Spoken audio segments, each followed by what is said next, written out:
Hello friends, welcome back to kitchen of spices. ഇന്ന് ഞാനൊരു lunch വ്ളോഗായിട്ടാണ് വന്നിരിക്കുന്നത്. ഞാൻ ഇന്ന് ലഞ്ചിനൊരു സ്പെഷ്യൽ കറി ഉണ്ടാക്കി അത് കാണിക്കാമെന്ന് വെച്ചിട്ടാണ് ഞാൻ ഇന്ന് ഈ വ്ളോഗ് ഉണ്ടാക്കിയത്. അപ്പം നിങ്ങൾക്ക് എല്ലാവർക്കും അറിയാവുന്ന ഷെഫ് പിള്ളയുടെ നിർവാണ എന്ന റെസിപ്പി ഭയങ്കര ഫേമസ് ആണ്. അതേപോലെ പുള്ളിയുടെ വേറൊരു റെസിപ്പിയാണ് ഈ വേനാട് പാൽ കൊഞ്ചു. അത് നമ്മുടെ കൊഞ്ചു വെച്ച് ഉണ്ടാക്കാൻ പറ്റുന്ന വളരെ എളുപ്പത്തിൽ നല്ല ടേസ്റ്റി ആയിട്ടുള്ള റെസിപ്പിയാണത്. അപ്പം അതിന് വേണ്ടിയിട്ട് ഇന്ന് കിട്ടി കുറച്ച് കൊഞ്ച് ഞാൻ വൃത്തിയാക്കി ഒരു പാത്രത്തിലേക്ക് മാറ്റുകയാണ്. ഇതെന്താ പറയുക, ഞാൻ 2 വട്ടം ട്രൈ ചെയ്തു. നല്ല ടേസ്റ്റിയാണ്, വളരെ എളുപ്പമാണ് ഇത് ഉണ്ടാക്കാൻ. അപ്പം നമ്മൾ ആ കൊഞ്ച് വൃത്തിയാക്കി ഒരു മിക്സിംഗ് ബൗളിലേക്ക് മാറ്റിയിട്ട് അതിനകത്തേക്ക് ആവശ്യമുള്ള ഉപ്പ് ചേർക്കുക. ഷെഫ് ഇവിടെ കല്ലുപ്പാണ് ചേർത്തേക്കുന്നത്, പക്ഷെ ഞാൻ നമ്മുടെ സാധാ ഉപ്പ് പൊടിയാണ് ചേർത്തേക്കുന്നത്.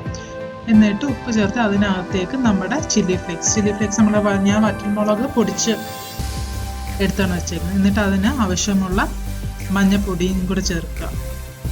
എന്നിട്ട് അതിനകത്ത് നമുക്ക് കുറച്ച് കുരുമുളക് പൊടിയും കൂടെ ചേർക്കാം. എന്നിട്ടിത് നല്ലതുപോലെ ഒന്ന് മിക്സ് ചെയ്യണം. ഇത് ഇച്ചിരി സ്പൈസിയാണ്, കാരണം നമ്മൾ കുരുമുളക് പൊടിയും ചില്ലി ഫ്ലേക്സ് എല്ലാം കൂടെ ചേർക്കുന്നത് കൊണ്ട്. പക്ഷെ അതിൻ്റെയും കാട്ടി ഇവർ നല്ലൊരു ടേസ്റ്റിയുള്ള റെസിപ്പിയാണ്. ഇത് മിക്സ് ചെയ്ത് കഴിഞ്ഞിട്ട് നമുക്ക് ഇതിനകത്തേക്ക് കുറച്ച് വെളിച്ചെണ്ണയാണ് ഞാൻ ഇതിനകത്ത് ഉപയോഗിക്കുന്നത്. വെളിച്ചെണ്ണ നമ്മൾ നാടൻ ആട്ടിയ വെളിച്ചെണ്ണയാണ്. നിങ്ങൾ സൺഫ്ലവർ ഓയിലോ വേറെ ഓയിലോ ഉപയോഗിക്കേണ്ട. വെളിച്ചെണ്ണയാണ് ഇതിന് ഏറ്റവും നല്ല ടേസ്റ്റ് ഉള്ളത്.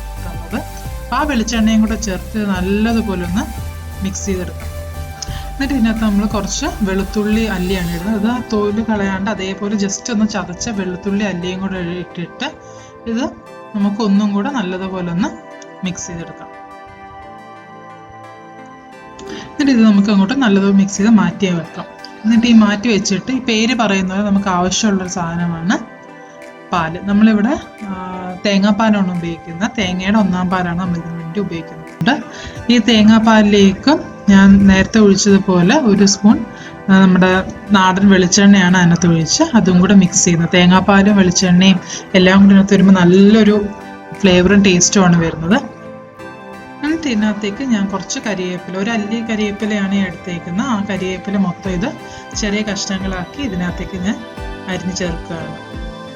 ഇത് ഈ കരിവേപ്പിലയും വെളിച്ചെണ്ണയൊക്കെ നല്ലൊരു നാടൻ ഫ്ലേവറും നാടൻ ടേസ്റ്റും വരും ഇതിനകത്ത്. എന്നിട്ട് ഇത് നമുക്ക് നല്ലതുപോലെ ഈ തേങ്ങാപ്പാലൊന്ന് മിക്സ് ചെയ്യും. എണ്ണയും പാലും കൂടെ നല്ലതുപോലെ മിക്സ് ആവണം. അതിന് വേണ്ടിയിട്ടാണ് എണ്ണയും പാലും കരിവേപ്പിലയും കൂടെ ചേർത്ത് നമുക്ക് നല്ലതുപോലെ ഒന്ന് മിക്സ് ചെയ്യാം. ഞാൻ ഈ വെച്ചേക്കുന്ന എന്താ പറയുക കൊഞ്ചൊരു അരമണിക്കൂർ ഞാൻ മാറ്റി വെച്ചു. ജസ്റ്റ് അതെല്ലാം കൂടെ ഉപ്പും എല്ലാം കൂടെ പിടിക്കാൻ വേണ്ടി അത് മാറ്റി വെച്ചതാണ്. എന്നിട്ട് ആ മാറ്റി വെച്ചത് നമുക്കിതൊന്ന് വറുത്തെടുക്കാം. അതിന് വേണ്ടി ഞാനൊരു പാൻ ചൂടാക്കുകയാണ്. എന്നിട്ട് ഞാൻ പ്രത്യേകിച്ച് എണ്ണയൊന്നും ഒഴിക്കുന്നില്ല, കാരണം നമ്മൾ എണ്ണയും കൂടെ ചേർത്താണ് ഇതിൻ്റെ മസാല പരത്തിയേക്കുന്നത്. അതുകൊണ്ട് പാൻ ചൂടാക്കി നമുക്ക് ഈ കൊഞ്ചെല്ലാം കൂടെ അതിനകത്തോട്ട് ഇടാം. അപ്പോൾ നിങ്ങൾക്ക് എല്ലാവർക്കും അറിയാം കൊഞ്ച് പോകാൻ വലിയ സമയം വേണ്ട. ഇത് ഓരോ സൈഡും എന്താ പറയുക 2 മിനിറ്റ് ഒന്ന് വെന്താൽ മതി. ഒരു സൈഡ് 2 മിനിറ്റ് വെന്ത് കഴിഞ്ഞിട്ട് നമുക്ക് മറ്റേ സൈഡും കൂടെ 2 മിനിറ്റ് നമുക്ക് ഒന്ന് വേവിച്ചെടുക്കാം.